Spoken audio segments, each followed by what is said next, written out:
नमस्कार, news room से मैं मिठास आलम। लाइव 24 न्यूज़ पे आपका स्वागत है। मैं बड़ी तस्वीरें लेके जुड़ा हूँ इस वक्त की सबसे बड़ी जानकारी लेके जुड़े हुए हैं। एक तरफ कोचाधाम प्रखंड के कई पंचायतों में 7 निश्चय योजनाओं को लेकर गड़बड़ियों का राज खुल रहा है। तो ऐसे में 7 निश्चय योजनाओं को लेकर कई लोगों का ये भी कहना है कि सड़कें जो बनाया गया पेपर ब्लॉक का कार्य हुआ है वो गुणवत्तापूर्ण रूप से नहीं किया गया है। ऐसे में अभी हल्की बारिश में ही जल जमावड़ा सड़क के किनारे हो गया है। लोगों का कहना है कि ऐसे में क्या है सरकार की विधि व्यवस्था। सरकार की अगर धरातल स्तर पर विधि व्यवस्था बेहतर होता तो शायद ऐसी चीजें सामने नहीं आती तस्वीरों पर। इस वक्त की सबसे बड़ी जानकारी लेके हम जुड़े हुए हैं। कोचाधाम से तस्वीरें सामने आई है, संवाददाता सुशील कुमार ने दी है। चलिए अगली खबर की ओर चलते हैं। मैंने खास एक वीडियो को लेकर बात की जिला पार्षद प्रत्याशी रुमिन साहब से। हालांकि एआईएम के कद्दावर नेता है। उन्होंने इस मुद्दे पर शौचालय बनने को लेकर, यानी अवैध ढंग शौचालय बनाया गया जहां घोटाले का कगार खुल रहा है, ऐसे में बड़ी तस्वीरें सामने आई है। रुमिन साहब ने कहा कि भ्रष्टाचार जो है सुशासन बाबू के राज्य में बहुत ज़्यादा ही बढ़ चुका है। ऐसे में प्रशासन के लिए बड़ी चुनौती है। प्रशासन जिस तरह से भूमिका निभा रही है कहीं ना कहीं जो है वो दिख रहा है और ऐसे में बड़ी तस्वीरें सामने आई है।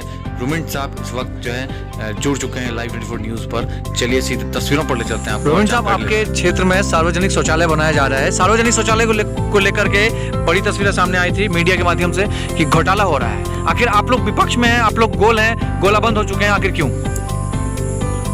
देखिए, सबसे पहली बात तो यह है कि ये जो घोटाले सामने आ रहे हैं, जिसमें खास तौर से ये 15वीं वित्त आयोग के थ्रू जो 24 शौचालय बनाने थे पूरे प्रखंड के अंदर में, जिसमें से मात्र अभी 6 बन पाया है। और इस 6 के अंदर में भी अभी मैं खुद भी देखा और आप लोगों के माध्यम से भी पता चला कि जो गुणवत्ता है वो बिल्कुल ही नहीं है। यहाँ तक कि दीवारें तक खड़ी नहीं की गई हैं, पुरानी टंकी में ले आके लाइन लगा दिया गया है। और जहाँ 4 दीवार होना चाहिए वहाँ 3 ही दीवार पे टॉयलेट बना दिया गया, शौचालय बना दिया गया। तो इन सब को हम लोग संज्ञान में लेके आ रहे हैं। अभी तो हम लोगों को ऐसा लग रहा था कि इलेक्शन हो जाएगा और फिर जो है फिर इस सब चीज़ों का हम लोग जो है हिसाब किताब निकलवाएंगे कि कहाँ कहाँ क्या क्या घोटाले हुए हैं। लेकिन अब लगता है कि 6 महीना या जो भी 2-4-5 महीना है इसके अंदर में, तो अब हम लोग सूचीबद्ध कर रहे हैं इसको और इस पे पूरी कार्रवाई करेंगे। अगर हम लोगों को मौका मिला, मुझे खास तौर से मौका मिला, तो इन सब चीज़ों का जो है निकलवाया जाएगा कि आखिर किस तरह से ये प्रशासन और ये नेतागण जो अभी सत्ता में बैठे हुए हैं वो किस तरह से काम कर रहे हैं कि बस खाओ पिकाओ वाली बात हो रही है। कमीशन बेसिस पे काम हो रहा है हर जगह और कुछ भी लोगों का हमारा पैसा, पब्लिक का पैसा, इसको इस तरह से लोग लुटा रहे हैं जैसे मानो कि ये एक समझिए कि लूट का मामला चल रहा है। हम लोग हर जगह खट करके टैक्स जमा कर करके किसी तरह से जो है गवर्नमेंट को चला रहे हैं और सरकारी फंड्स आते हैं और उसका इस तरह से दुरुपयोग होता है। चाहे वो किसी भी फंड में देख लिया जाए, रुमिन साहब, चाहे वो मुखिया फंड में हो, वार्ड सदस्य फंड में हो, आप देखिए कि पूरा कोचाधामन में भ्रष्टाचार फैला हुआ है, मगर नेताओं का मुंह से आवाज नहीं निकल रहा है। आप लोग विपक्ष में तो कम से कम आप लोग इस मुद्दे को उठाइए ना। देखिए, सिर्फ कोचाधामन की बात ना करें, क्योंकि कोचाधामन ही नहीं, ये पूरे बिहार नीतीश जी तक ये बात पहुँचती है। हर जगह ये जो घोटालों में जो कमीशन खोरी है ये चल रही है।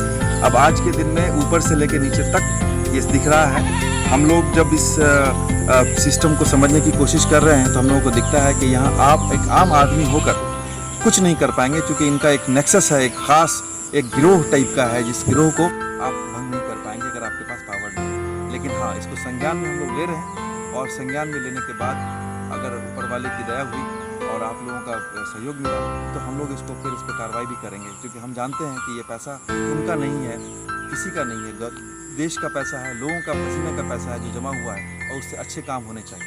अच्छा रुमिन साहब, देखिए अभी कई पार्षद फंड से कई ऐसे सड़कें बनी हैं जहां जल जमावड़ा, हल्की बारिश में जल जमावड़ा हो गया है। क्या ये इसमें गुणवत्ता क्यों नहीं दिख रहा है? आखिर प्रशासन जो है इस मामले में, तो हम लोग मीडिया की नज़र में तो संयुक्त है कि संयुक्त है तभी तो काम गुणवत्ता नहीं आ रही है ना कामों में। देखिए, जहाँ तक मेरा अपना सोच है कि प्लानिंग कमीशन जो जिला परिषद होता है वो एक प्लानिंग कमीशन होता है। जब आपके पास कोई प्लानिंग नहीं होगी, आपके पास कोई नीति नहीं होगी, तो आपका ऐसे ही होगा कि सड़क बनेगी, उसमें पानी जमेगा, फिर सड़क तोड़ दिया जाएगा, फिर नाला बनाया जाएगा, फिर नाला जो है वो यूज़फुल नहीं होगा, फिर उसके बाद उसी पे जो है काम पे काम पैसे बर्बाद किए चले जाएंगे, लोगों के भी और गवर्नमेंट का पैसा जो है बर्बाद होता जाएगा, लोग कमाते जाएंगे और कमीशन खाते जाएंगे। जब आप एक नीति के तहत काम करते हैं, और ये जिला परिषद का ख़ास तौर से काम होता है कि आप जिला को किस तरह से आप करना चाहते हैं, किस तरह से आप उसका नीति निर्धारित करते हैं। पहले सड़क की, पहले नाला की, पहले पाइप की, पहले सड़क, ये सारी चीज़ें जो हैं ये आपको समझाने की ज़रूरत पड़ेगी जब आप सत्ता में आएंगे। नहीं तो वहाँ ऊपर बैठे बैठे चलो जी आज बना दो सड़क, सड़क बन गई, उसके बाद पता चला जी जल जमा हो रहा है तो चलो सड़क को तोड़ो, अब नाला बना दो।